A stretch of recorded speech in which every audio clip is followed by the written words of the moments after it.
This guy is a one-punch man with hair. Even when enemies attack him with swords, he doesn't feel anything. With just one punch, he can destroy everything. And the best part is, he is only level 1. All of this chaos started simply because a young man was minding his own business, taking a peaceful stroll down the street. That was apparently enough for the old man to decide that the young man was the perfect target to ruin. Before he knew what was happening, the old man scooped him up like a stray kitten and dumped him into a busted, miserable cave. And then came 20 years of training. By training, of course, he meant daily torture sessions plus a gourmet diet of suspicious bugs he called specialty protein. And as if that was not enough, the old man loved jumping out from behind rocks to beat him senseless for no reason at all. But after 2 decades of pure suffering, he finally reached level 99. When the old man saw those stats, he finally announced that the training was over. Ju-hyuk burst into full dramatic tears. He dropped to his knees and bowed so fast he almost dug a hole in the floor. Then he looked up and saw that the old man was dead. Just gone. No warning. No goodbye. No emotional build-up. Did he feel sad? Not even a little. In fact, he felt a tiny spark of joy. After all, this entire nightmare was happening inside a game world, and the scary old man was nothing more than an NPC. Who would have thought an NPC could torture someone for 20 years? But at least the nightmare was finally over. He opened his status panel with the excitement of checking a lottery ticket. Seeing those top-tier stats, he let out a breath of relief. These 20 years of beatings were not a total waste. Then he noticed something awful. His luck value. Negative. Why? Why is my luck negative? What did I ever do? Did I anger a divine pigeon? He sighed deeply. Forget it. First task is leaving this cave of trauma. But right as he stepped forward, the system suddenly exploded with alarm sounds like a cheap sci-fi movie. Dozens of bright red warnings surrounded him. Player data anomaly detected. Starting level formatting. He froze in horror.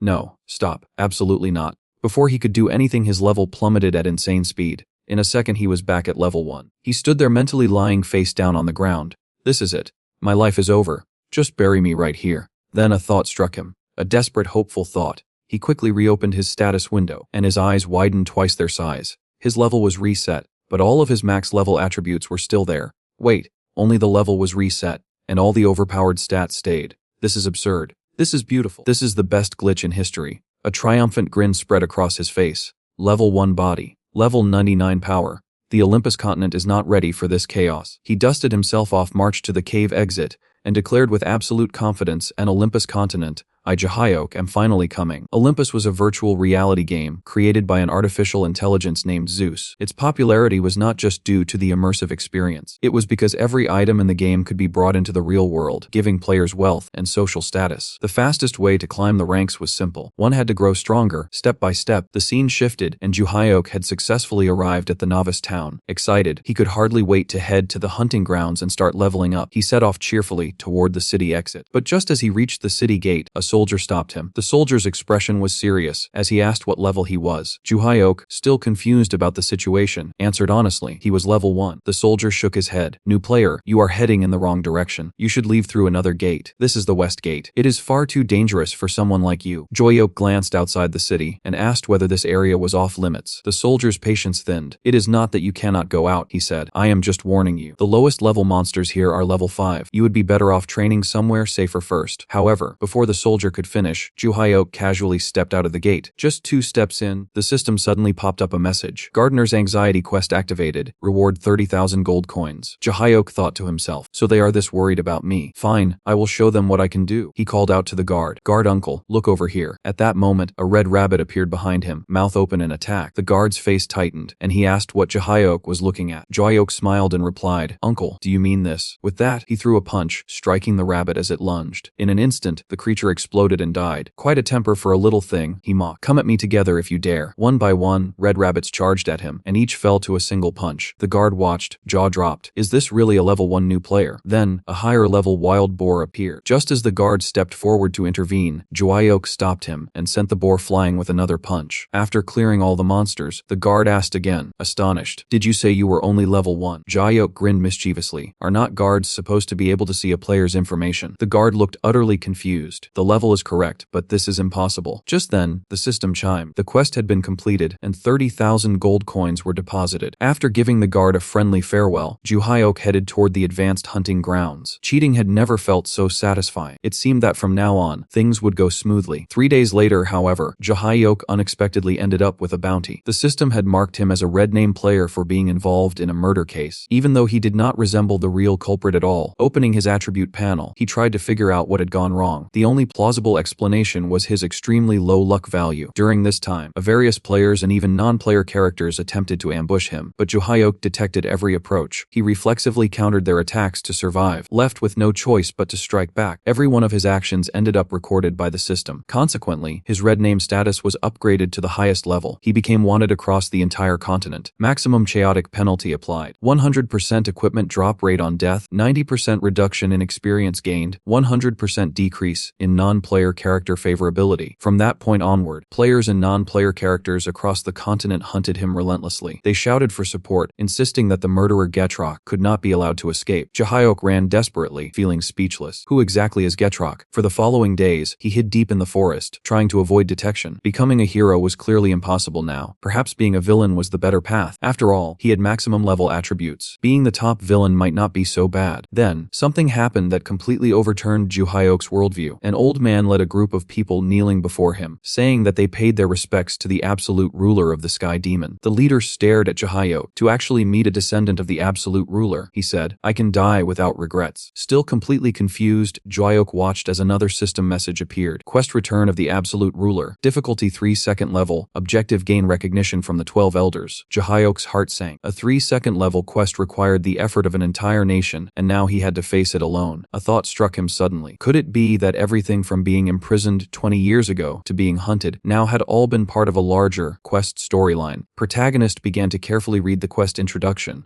These elders were so respectful. Skipping the storyline would feel wrong. It turned out the absolute ruler they spoke of was Schultera, the strongest person on the continent at the time. During a rebellion, he fell for a honey trap, became disabled, and hid in a cave, barely surviving. Juhyok guessed quietly, could my master be Schulterer or one of his descendants? And everything he has learned in the past 20 years, could it all be Schulterer's skills? The quest then popped up, gain recognition from the 12 Sky Elders. Failure to meet the requirements would bring dire consequences. Juhyok felt a wave of dread. Will they delete my account and make me start over? He pushed the thought aside. Forget that. One step at a time. Things can't get any worse than this. He looked at the elders standing beside him and asked, Are you the elders of Sky Demon? The white-haired elder at the front kowtowed deeply and said, You actually recognize us. Our protagonist thought, Recognize you. I only just heard about Sky Demon. Still, it seemed this elder would support him. All he needed now was to win over the remaining elders. Since that's the case, let's move out, he said.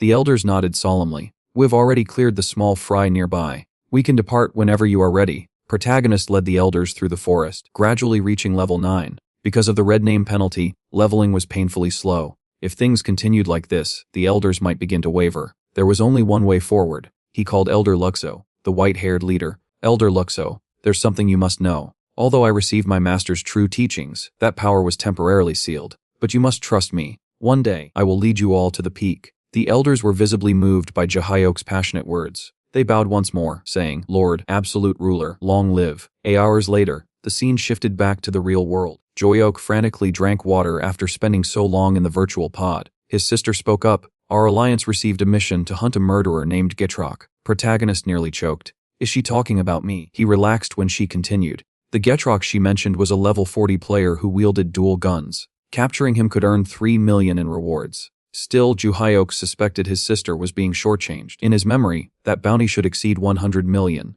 She added, Our small alliance can only do so much. It's already a lot. Anyway, once I get the reward, I'll treat you to barbecue. Eat as much as you want. Counting on your barbecue. I'd probably starve if I don't help. Better go assist her, Juhyok thought. He entered the game and saw a message from Elder Luxo. Master, I've detected someone tracking us. What shall we do? Juhyok replied. We don't know their intentions yet. Let's observe for now. The next second, a surge of killing intent came from behind him. I finally found you, you imposter. Imposter. Could it be dual guns? Juhyok realized it was the wanted player Getrok, the same one his sister mentioned. You noob dare to impersonate me. You've got some nerve, Getrok taunted. Feeling the level 40 player's killing intent, Juhyok was momentarily intimidated. 30 levels above him, he might really die. Then he thought quickly and shouted, "Elder Lokso." With his loud call, Lokso appeared instantly in front of him. Get Rock was taken aback. When did this old man appear? I didn't even sense him. Jiayok commanded, "Behead him." Get Rock scoffed. "It's just a noob and an old man.